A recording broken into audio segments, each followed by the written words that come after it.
Bonjour à tous, bienvenue dans le 7-9 de Médien TV. Si vous nous rejoignez, c'est une nouvelle heure qui commence. Au programme l'économie, la revue de presse, mais tout de suite le journal. Voici les titres. Le Maroc déterminé à lutter contre la culture du cannabis. Dans une conférence de presse, le ministre de l'Intérieur annonce que les efforts colossaux déployés par le Maroc permettront de réduire les superficies cultivées en cannabis à moins de 30 000 hectares à court terme, et ce, dans la perspective d'une éradication totale. La trêve prolongée à Gaza pour une nouvelle période de 5 jours, mais malgré cela, on redoute de nouvelles violences. Cette nuit, le cessez-le-feu a été violé. Israël a lancé des raids aériens sur Gaza en riposte à des tirs de roquettes. Les négociations au Caire sont difficiles. Elles achoppent notamment sur la question de la levée du blocus imposé depuis 2007 par Israël sur Gaza. Le Parlement libyen en faveur d'une intervention étrangère pour protéger les civils dans le pays. Les autorités sont impuissantes face à la montée des tensions, notamment à Tripoli et à Benghazi. Hier, des affrontements entre milices rivales ont tué 4 personnes.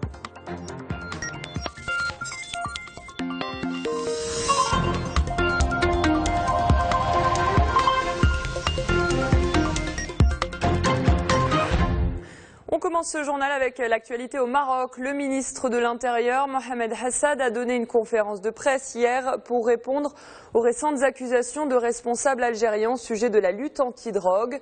Le ministre a révélé les objectifs du royaume dans le domaine et les résultats déjà enregistrés. Les précisions d'Amina Benralek. Le Maroc est sur le bon chemin. Contrairement à ce que prétendent les responsables algériens, la stratégie du royaume dans la lutte anti-drogue porte ses fruits. Pour le ministre de l'Intérieur, Mohamed Hassad, les accusations algériennes ne sont qu'un stratagème. L'attitude des autorités algériennes dénote d'un choix politique, et j'insiste sur le mot politique, délibéré, pour maintenir le statu quo qui ne sert que les intérêts des trafiquants.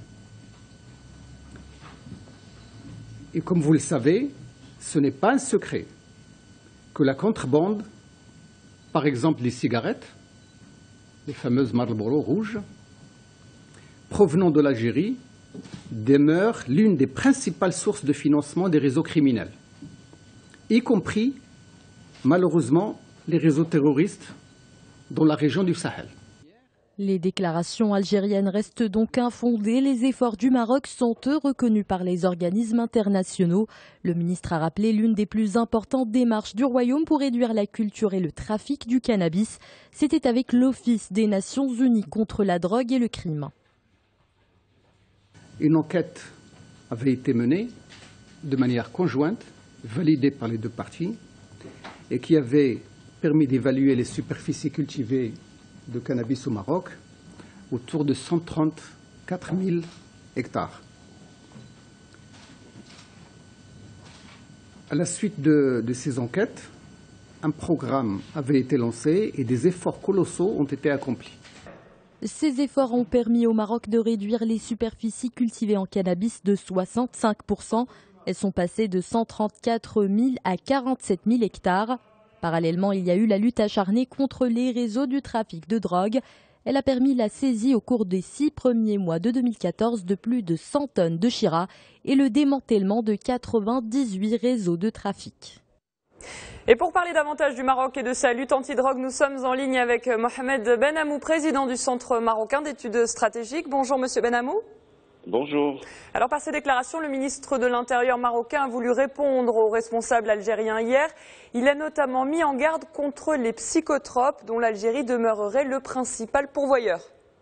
Oui, bien sûr, le phénomène de psychotropes représente une véritable stratégie de guerre en provenance de l'Algérie. Et malheureusement, ce phénomène, par son ampleur, représente une véritable menace à la sécurité et à la santé de la jeunesse marocaine. C'est les conséquences donc de ce phénomène donc de psychotropes sont malheureusement donc dramatiques sur la jeunesse marocaine.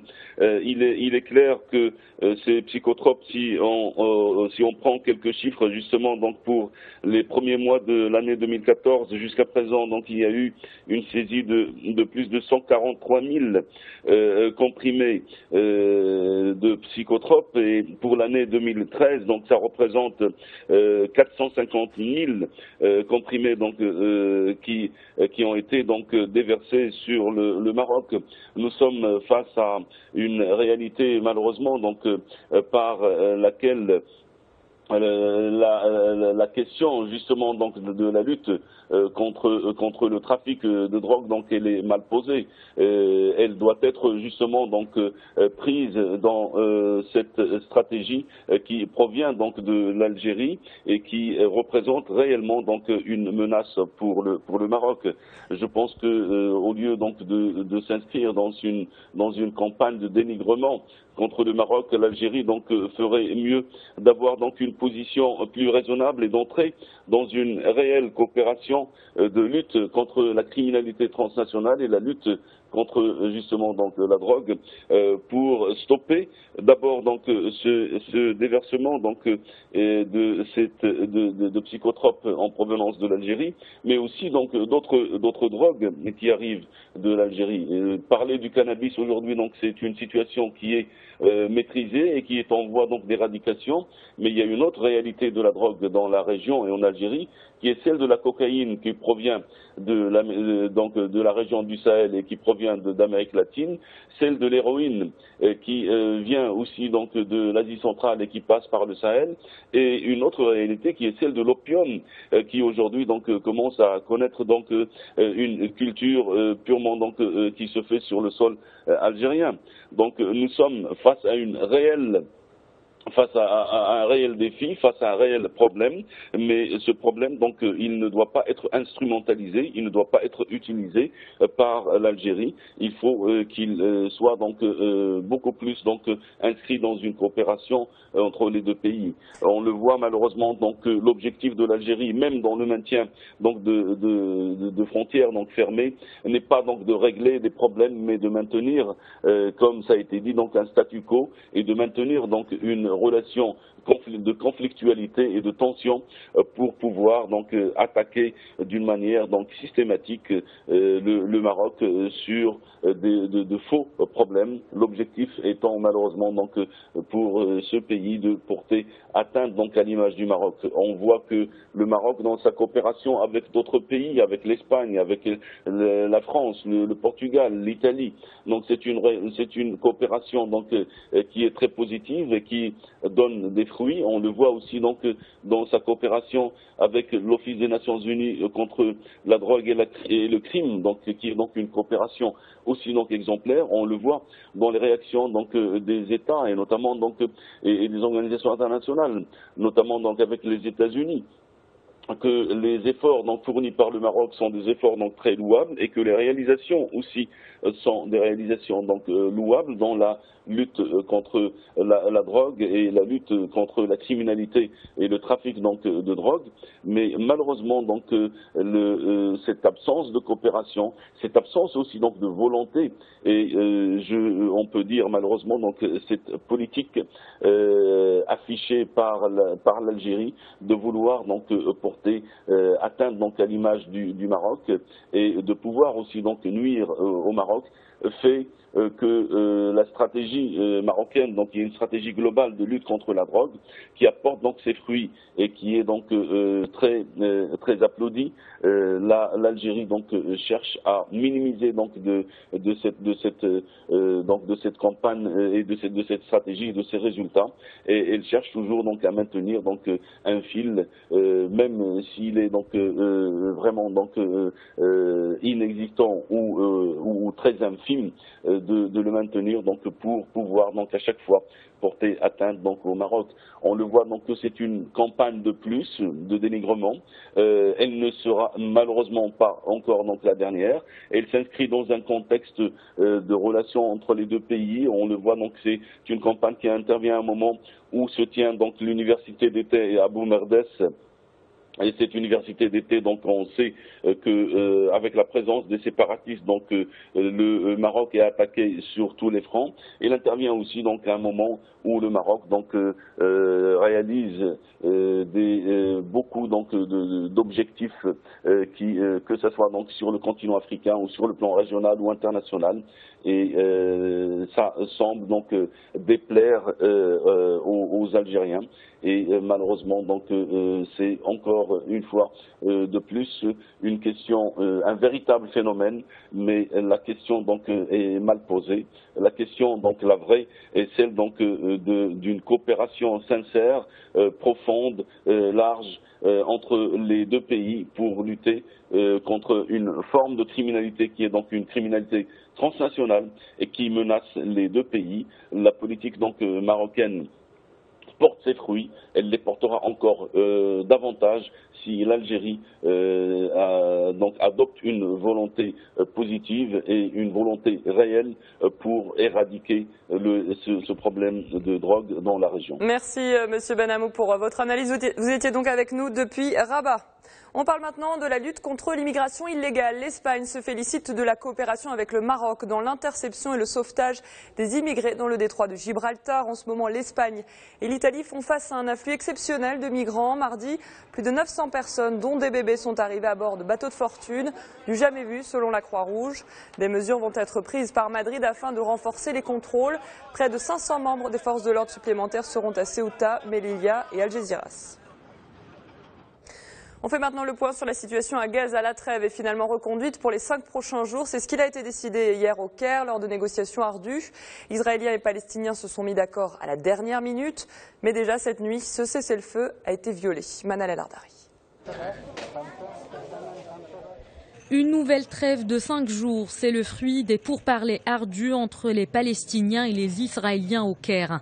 À quelques heures de l'expiration d'une trêve de 72 heures en vigueur depuis lundi, 6 roquettes du Hamas se sont abattues sur le sud d'Israël, selon l'armée israélienne. En représailles, l'État hébreu a mené 4 raids sur la bande de Gaza.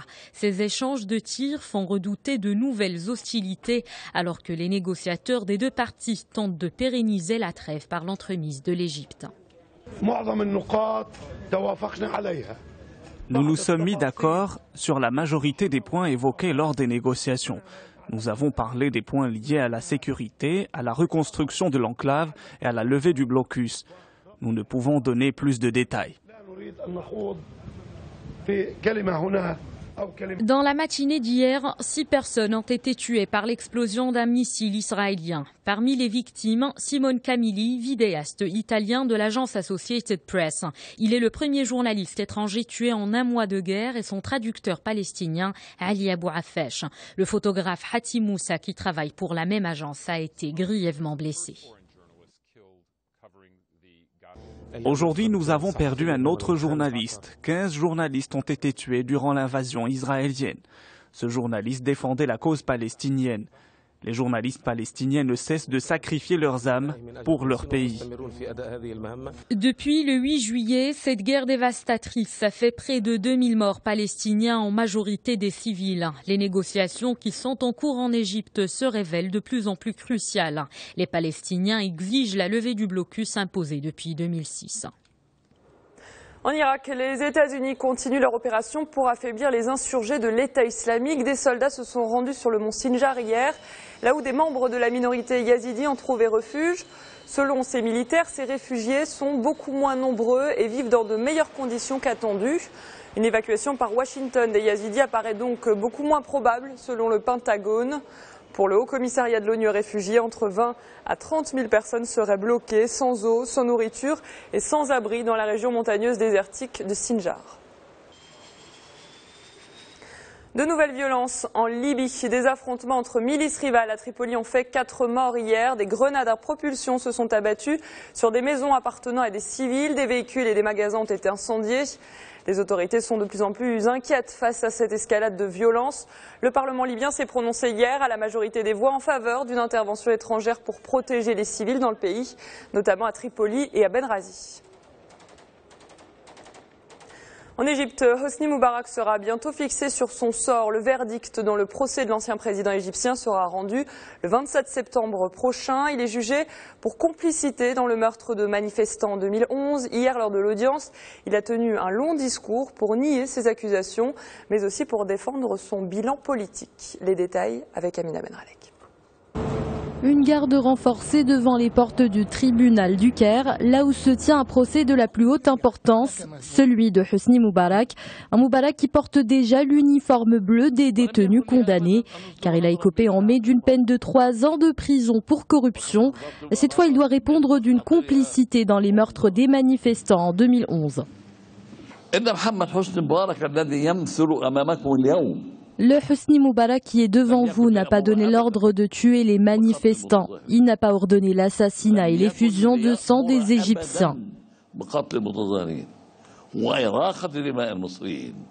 Selon un bilan officiel, 846 personnes ont été tuées lors de la révolution du 25 janvier 2011. Dans un premier procès, Hosni Moubarak a été condamné à la prison à perpétuité pour complicité dans les meurtres des manifestants. Mais la sentence a été annulée pour des raisons techniques.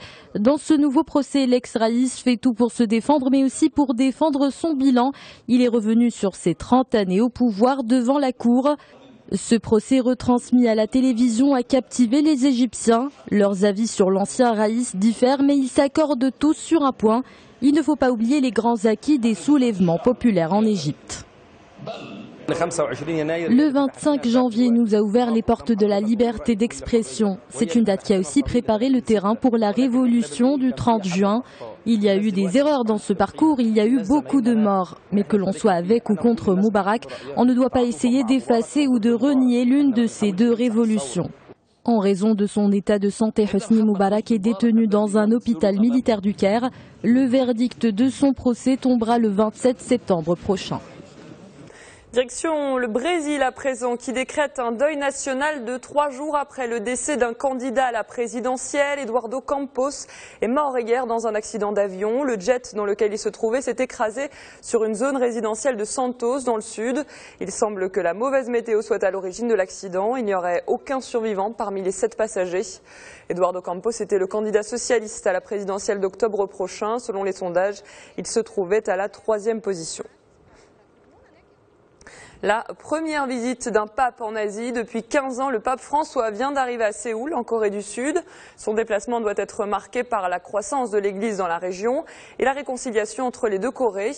Mais c'est mal parti. Quasiment au moment de l'arrivée du pape, la Corée du Nord tirait en mer 3 missiles de courte portée, un moyen régulièrement utilisé par le régime pour manifester son mécontentement et menacer Séoul ainsi que ses alliés.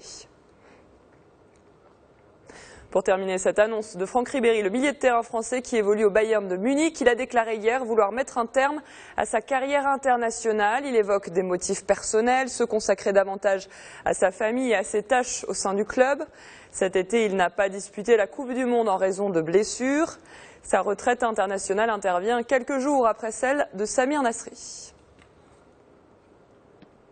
Voilà pour l'essentiel de l'actualité. Tout de suite, la revue de presse. On va voir ce qui fait les gros titres de vos journaux ce matin avec Taoufik El Nasseri.